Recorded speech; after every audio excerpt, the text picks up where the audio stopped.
ಇನ್ನು ನಮ್ಮ ಹೊಸದಾಗಿ ಪ್ರಾರಂಭ ಮಾಡುವಂಥ ಸಾಫ್ಟ್ವೇರ್ ಇಂಜಿನಿಯರ್ಸ್ಗಳಾಗಲಿ ಅಥವಾ ಬೇರೆ ಬೇರೆ ಫೀಲ್ಡಲ್ಲಿ ಸಾಕಷ್ಟು ದುಡ್ಡು ಮಾಡಿರುವಂಥವ್ರು ಜಮೀನುಗಳು ತೊಗೊಂಡ್ಬಿಡ್ತಾರೆ. ತಗೊಂಡಾದ ತಕ್ಷಣ ಅವರಿಗೆ ಅದರ ಬಗ್ಗೆ ಸಾಕಷ್ಟು ನಾಲೆಡ್ಜ್ ಇರೋದಿಲ್ಲ. ಹಾಗಾಗಿ ಅಲ್ಲಿ ಬಂದು ಹೆಚ್ಚು ಜನ ಅದನ್ನು ಲಾಸ್ ಮಾಡ್ಕೊಳ್ಳೋಂಥ ಪ್ರಮೇಯ ಇರುತ್ತೆ. ಜೊತೆಗೆ ಯೂಟ್ಯೂಬ್ ನೋಡಿ ಕೂಡ ಕೆಲವರೆಲ್ಲ ಸಾಕಷ್ಟು ತೊಂದರೆಗೆ ಸಿಗಾಕೊಂಡಿರೋದು ಕೂಡ ಈಗ ನಮ್ಮ ಕಣ್ಣೆದುರಿಗೆ ಕಾಣ್ತದೆ. ನನ್ನ ಇಲ್ಲಿ ಒಂದು ವಿಷಯ ತಮಗೆ ತಿಳಿಸೋದೇನು ಅಂತಂದರೆ, ದಯವಿಟ್ಟು ಯಾವುದೇ ವಿಷಯಕ್ಕೆ ನೀವು ಮೊದಲು ಎಂಟ್ರಾಗೋದಕ್ಕೆ ಮೊದಲು ಅಲ್ಲಿರೋವಂಥ ಸಮಸ್ಯೆಗಳು ಮತ್ತು ಅದರಲ್ಲಿರೋ ಪ್ರಾಸ್ಪೆಕ್ಟಸ್ಗಳನ್ನ ಸರಿಯಾಗಿ ತಿಳಿದು ಅರ್ಥ ಮಾಡಿಕೊಂಡು ಅಲ್ಲಿರೋವಂಥ ಸಮಸ್ಯೆಗಳಿಗೆ ಸೊಲ್ಯೂಷನ್ನ ಹುಡುಕುವಂಥ ಶಕ್ತಿ ನಮ್ಗೆ ಇದೆಯಾ ಅಥವಾ ಇಲ್ವಾ ಅನ್ನೋದನ್ನು ಯೋಚನೆ ಮಾಡಿ ಆ ನಂತರನೇ ನೀವು ಕೃಷಿಗೆ ಇಳಿಬೇಕಾಗುತ್ತೆ.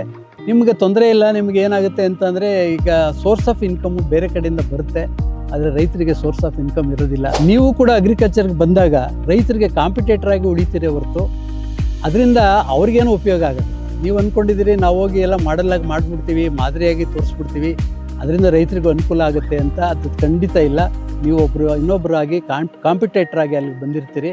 ಹಾಗಾಗಿ ರೈತರಿಗೆ ಇನ್ನೊಂದು ರೀತಿಯಲ್ಲಿ ನೀವು ತೊಂದರೆ ಮಾಡೋಕ್ಕೆ ಬರ್ತಿದ್ದೀರಿ ಹೊರತು ಅದರಿಂದ ಅನುಕೂಲ ಆಗೋದು ತೀರಾ ಕಡಿಮೆ. ಇದನ್ನು ನಾವು ಪ್ರಾಕ್ಟಿಕಲ್ ಆಗಿ ಯೋಚನೆ ಮಾಡಬೇಕಾದಂಥ ಪ್ರಮೇಯ ಇರುತ್ತೆ.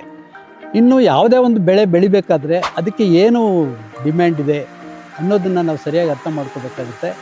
ಅದಕ್ಕೆ ನಾವೇನು ಮಾಡಬೇಕು, ಒಂದು ಗೌರ್ಮೆಂಟ್ ಆಗಲಿ ಅಥವಾ ಯಾವ್ದಾದ್ರು ಪ್ರೈವೇಟ್ ಕಂಪನಿಗಳಾಗಲಿ ಒಂದು ಸರ್ವೆ ಮಾಡಿ ಯಾವ ಬೆಳೆಯನ್ನು ಎಷ್ಟು ಮಟ್ಟಿಗೆ ಬೆಳಿಬೇಕು, ಅದಕ್ಕೆ ಎಷ್ಟು ಡಿಮ್ಯಾಂಡ್ ಇದೆ, ಆ ಡಿಮ್ಯಾಂಡನ್ನ ಫುಲ್ಫಿಲ್ ಮಾಡಬೇಕಾದ್ರೆ ನಮ್ಮ ಪಬ್ಲಿಕ್ಸ್ ಆಗಲಿ ಕಂಪನಿಗಳಾಗಲಿ ಅಥವಾ ಗೌರ್ಮೆಂಟ್ ಆಗಲಿ ಇವರೆಲ್ಲರೂ ಕೂಡ ಕೂತ್ಕೊಂಡು ಒಂದು ಸರ್ವೆ ಮಾಡಿ ರೈತರಿಗೆ ಸರಿಯಾದ ಇನ್ಫಾರ್ಮೇಷನ್ ಕೊಟ್ಟಾಗ ಮಾತ್ರ ಅವನು ಲಾಭದಾಯಕವಾಗಿ ಅದನ್ನು ಬೆಳೆಯೋದಕ್ಕೆ ಸಾಧ್ಯ ಆಗುತ್ತೆ. ಕೃಷಿ ಒಂದು ಉದ್ದಿಮೆಯಾಗಿ ಬೆಳಿಬೇಕಾಗುತ್ತೆ. ಕೃಷಿನ ಕೃಷಿಯಾಗಿ ತಗೋಬಾರ್ದು, ಕೃಷಿಯನ್ನು ಉದ್ದಿಮೆ ಮಾಡಬೇಕು ಅಂತಂದರೆ ಯಾವುದೇ ಉದ್ದಿಮೆಯಲ್ಲಿ ನೀವು ನೋಡ್ತಾ ಹೋಗಿ ಪ್ರತಿಯೊಂದಕ್ಕೂ ಕೂಡ ಅವರು ಲೆಕ್ಕಾಚಾರ ಮಾಡಿ ಇಷ್ಟು ಲಾಭ ಬರಬೇಕು ಅನ್ನೋದನ್ನು ತೀರ್ಮಾನ ಮಾಡಿ ಆನಂತರನೇ ಅವರು ಉದ್ದಿಮೆಯನ್ನು ಪ್ರಾರಂಭ ಮಾಡೋದಕ್ಕೆ ಹೊರಟಿರ್ತಾರೆ. ಇಲ್ಲಿ ಏನು ಮಾಡ್ತಾ ಇದ್ದಾರೆ ಅಂದರೆ, ಒಂದು ಲ್ಯಾಂಡ್ ತೊಗೊಂಡ ತಕ್ಷಣ ಕೃಷಿ ಮಾಡಲಿಕ್ಕೆ ಹೊರಟಿರ್ತಾರೆ. ಈಗ ಬೇಕಾದಷ್ಟು ಗೌರ್ಮೆಂಟ್ ಪಾಲಿಸೀಸ್ಗಳು ಕೂಡ ನಮಗೆ ತೊಂದರೆ ಮಾಡ್ತಾ ಇದೆ. ಉದಾಹರಣೆಗೆ ಲೇಬರ್ಸು, ಈಗ ನೀವು ನೋಡ್ತಾ ಇದ್ರಿ, ಲೇಬರ್ ಇಲ್ಲದೆ ಏನು ಮಾಡಲಿಕ್ಕೆ ಸಾಧ್ಯ ಇಲ್ಲ. ಈಗ ಲೇಬರ್ಗೆ ಏನಾಗಿದೆ ಅಂತಂದರೆ, ಅವ್ರಿಗೆ ಏನೇನೋ ಕೆಲವೆಲ್ಲ ಫ್ರೀಯಾಗಿ ಸಿಗೋದ್ರಿಂದ ರೈತರು ದುಡಿಬೇಕು ಅನ್ನೋದು ಅಥವಾ ಕಾರ್ಮಿಕರು ದುಡಿಬೇಕು ಅನ್ನೋದೇ ಇಲ್ಲ. ಹಾಗಾಗಿ ನಮಗೆ ಹೆಚ್ಚಿನ ರೀತಿಯಲ್ಲಿ ಪ್ರೊಡಕ್ಷನ್ ಮಾಡಬೇಕಾದಾಗ ಲೇಬರ್ಗಳ ಅಗತ್ಯತೆ ಅತಿಯಾಗಿರುತ್ತೆ.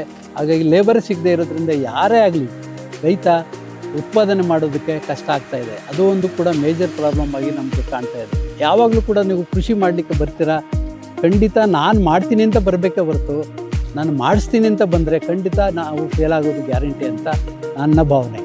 ಹೀಗಾಗಿ ಈ ಥರ ಕೆಲವು ವಿಷಯಗಳಲ್ಲಿ ನಾವು ಪ್ರತಿಯೊಂದನ್ನು ಕೂಡ ಕೂಲಂಕುಷವಾಗಿ ತಿಳ್ಕೊಂಡು ಆನಂತರ ನಾವು ಟೆಕ್ನಾಲಜಿಗೆ ಕೈ ಹಾಕಬೇಕಾಗುತ್ತೆ. ಈಗ ಆಧುನಿಕತೆ ಏನಿದೆ, ಆಧುನಿಕವಾದ ಅಂಥ ತಾಂತ್ರಿಕತೆಗಳು ಏನೇನಿದ್ದಾವೆ ಅನ್ನೋದು ಕೂಲಂಕುಷವಾಗಿ ತಿಳ್ಕೊಂಡು ಆ ತಾಂತ್ರಿಕತೆಯನ್ನು ಚಾಚು ತಪ್ಪದೆ ಮಾಡಿದಾಗ ಮಾತ್ರ ನಾವು ಒಂದು ಕೃಷಿಯನ್ನು ಲಾಭದಾಯಕವಾಗಿ ಮಾಡೋದಕ್ಕೆ ಸಾಧ್ಯ ಆಗ್ತದೆ.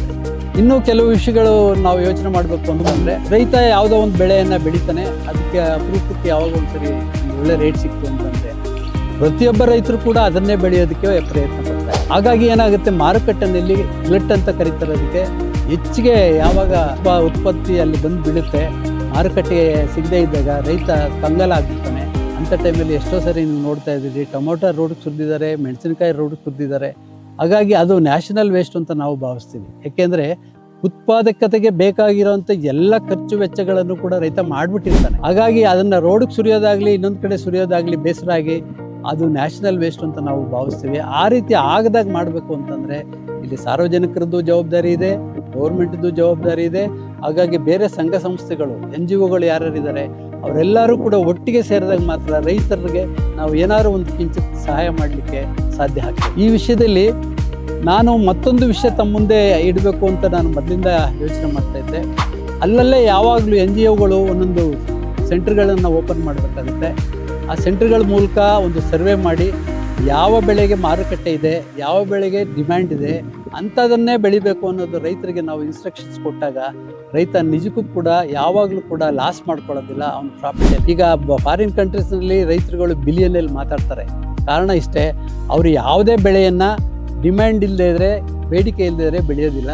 ಆಮೇಲೆ ಕೆಲವು ಕಂಟ್ರಿಗಳಿಗೆ ಇಂಥದ್ದೇ ಬೆಳೆ ಬೇಕು, ಇಂಥದ್ದೇ ವೆರೈಟಿ ಬೇಕು ಅಂತ ಹೇಳ್ತಾರೆ, ಅದನ್ನೇ ಬೆಳೀತಾರೆ. ಹಾಗಾಗಿ ಅದಕ್ಕೆ ಮಾರುಕಟ್ಟೆ ಆಲ್ರೆಡಿ ಇರುತ್ತೆ.